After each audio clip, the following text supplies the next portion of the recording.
of an international exercise training project called Good Renal. So please, Eva, we are very interested to hear you talk about virtual reality, intradialytic exercise to improve physical function.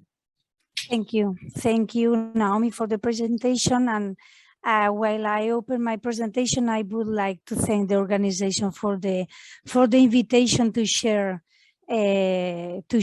what I know about in this case virtual reality intradialytic exercise to improve physical function.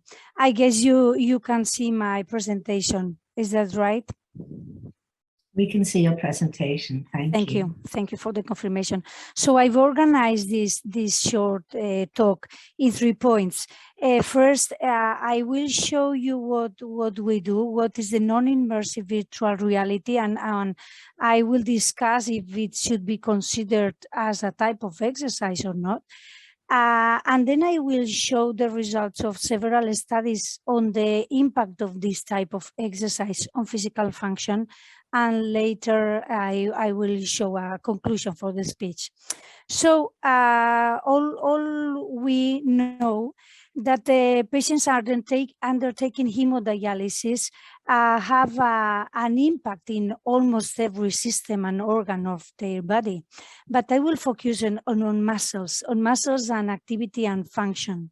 And we are in a special moment after this pandemic or during this pandemic that we are still there. And I show you here some results of a small sample of patients in Valencia. We were measuring them which was the level of physical activity before the pandemic on January 2020. And this proportion of sedentarism of most of the half of the sample, it's quite common, but look at how dramatically increased this proportion 1 year later, while still we are in the pandemic. If we check, we measure this with a questionnaire, the human activity profile that has been validated with accelerometers, and the level of 53 points is considered the border for sedentarism, let's say. So you may see here in the graph that in January 2020, patients were sedentary already, but in January 21, the decrease was very, very important with this pandemic. So we need solutions for these patients. It's now even more as an emergency, let's say, than ever. So let's discuss about what is physical activity. The definition is any body movement produced by muscles that results in increased energy expenditure, and exercise is a subset of this physical activity that is planned, structured, repetitive, and purposeful. So physical activity is more generic, and exercise is as a component of this physical activity. So let me show you this video we will discuss about this, but this is exactly what patients do in our exercise programs. If you see there is a patient that is moving one leg or the other one, he chooses, and he is moving a small heart that is moving in the screen. I will show you exactly the components. So this is the game that we use. Is a non-immersive because they don't use glasses. It's more like a video game that they play with their legs while they do dialysis. And we came to this program after many years of experience with other types of more conventional exercise. So in the virtual reality exercise that we use, we have a tracker device, a camera that is capturing the movement of the legs of the patient while he's having dialysis. And we have a screen where the patients are seeing the game. So the game, it comes, in fact, it comes from children. It was a game that was used in cerebral palsy in one of the PhDs that I was mentoring, and I suggested the engineers to adapt it to the dialysis. We had no funding, so we adapted the same game. It's called like treasure hunting. Patients, we can make a configuration saying how much time they are exercising with subsets, the time of each session, the rest. So they play and they try to move this little hat with the movement of their legs, and they need to catch the coins and avoid the bumps. Sometimes patients don't see so well, and I just say catch whatever you see, because for movement I don't care so much about coins or bumps, but they move, and this is what we want. And they have breaks between the sets of exercise so that they can exercise for long periods. Finally, they've got a feedback. They know how many coins they got, how many bumps they got also, so that they can compare with themselves, or even sometimes they like to compare with others, and they have kind of a healthy competition between them.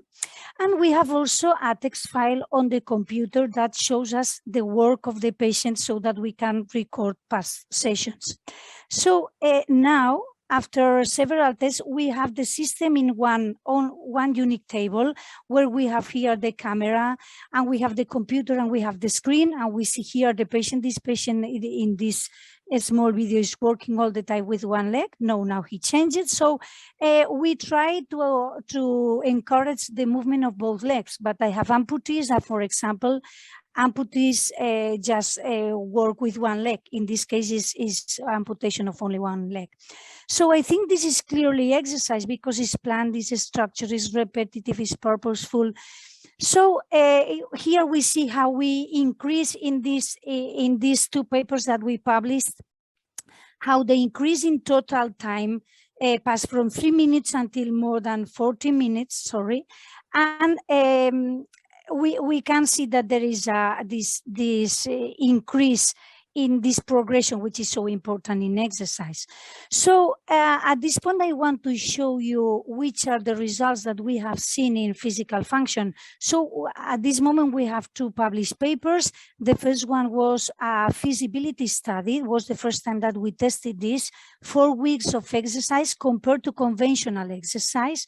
And the second one was a randomized crossover study, where patients had a time of exercise and a time of control. We crossed them.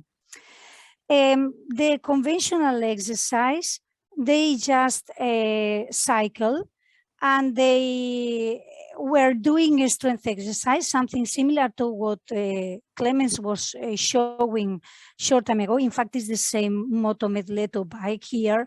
And the strengthening is with weights and is with TheraBand. And then here we have what we saw before, the patient moving the leg in different sets of time with the game.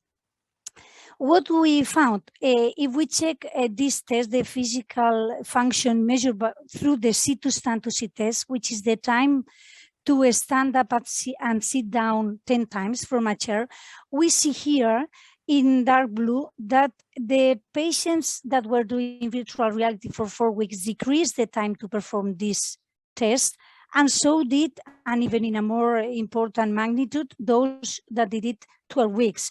We compared it with the conventional. Of course, the conventional had the same good results, and it improved. And the control group, we found here that they remain the same. Very similarly, but this time increasing the number of repetitions performed in 60 seconds, the STS-60 test. We find that the virtual reality increased, not very much, but increased just a little bit. The conventional increased more when it was only 4 weeks, but in 12 weeks, we achieve a high increase of this test too, and the control remained the same or even worse. The gait speed, which is better when it increases, increased with the virtual reality game in 4 weeks, and increased also when it was 12 weeks, and remained the same or worsened in the control group. Regarding the 6 minutes walking test, the distance that the patients may walk in 6 minutes, we found that the virtual reality also increased this distance. We found it also in the conventional exercise, and this distance even was higher in a 12 weeks program. And we saw that in the control time, there was the same or even worsening again in this test. So now I just show results of one of the articles, the one that was measuring during 12 weeks. And this is just the first part of the study. What happened with the group that was doing exercise with virtual reality, they improved in the SPPB, short physical performance battery score, while the control group that were doing nothing, they decreased. And we found a similar pattern here on the time to stay in one leg, the one leg standing test, similar to the time up and go test. So with a decrease of time in those that were exercising, while the control group even had a slight increase. In the hand grip, we found also some improvement with this just playing with the legs. We were not doing anything with the hands, but we can see even a slight improvement in the hand grip strength, and also in the one leg heel rises on right and left legs. Always the red means or is the group that we're doing exercise, and the control group were here in blue. And going to another dimension, the amount of physical activity, which is so important, as I saw now with the pandemic, it decreased so much.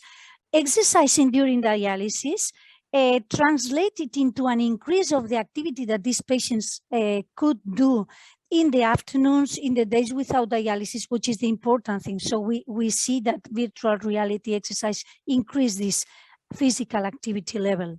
And here we check the health-related quality of life. This graph is a bit different. We see the whole period. So here in red, we find the group that were exercising at the beginning improved in this physical function the first 12 weeks. At this point, they stopped. It was a control period, so it decreases. When we take out the exercise, we lose the improvements, and the follow-up is the same. And in the control group is the opposite. When they did nothing, they remain the same or even worse, but when they exercise, they improve, and when they stop, the benefits are lost. So some reflection about the type of exercises, and also highlighting something that the previous opponent just said, Clemens, that it's very important to have a specialist in the ward, because we achieve higher adherence when we have a specialist in the ward. And the home exercises that we tested in different studies never achieve such a high adherence. In our feasibility study, we saw that subjects have higher adherence when it was the game of the virtual reality. So for all those reasons, I can summarize that non-immersive virtual reality exercise results in benefits. It's fun. It's a game and helps the competition when it's with oneself or with other partners, and has a nice impact on physical function, physical activity level, and health-related quality of life.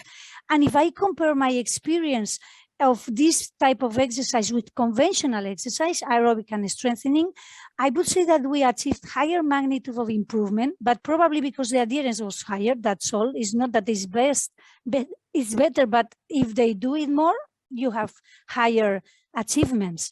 And you may include frail participants. This is very important, because nephrologists and the same patients, when you say about weights, cycles, sometimes they don't select them in the studies, but with a game, they don't find such a challenging thing. So from this, as Naomi said when she presented me, from this experience, it came the Good Renal study that now is trying to put in a only platform physical activity, nutritional, and psychological support. So important, everything for these patients, motivations. They need motivation to exercise. And our challenge is to have intradialysis exercise into routine clinical care, and studies like the ones that presented before Clemens are so important, showing that morbidity, mortality decreases, and it's, let's say, something that it will be economically interesting also for the units to implement this. Thank you so much.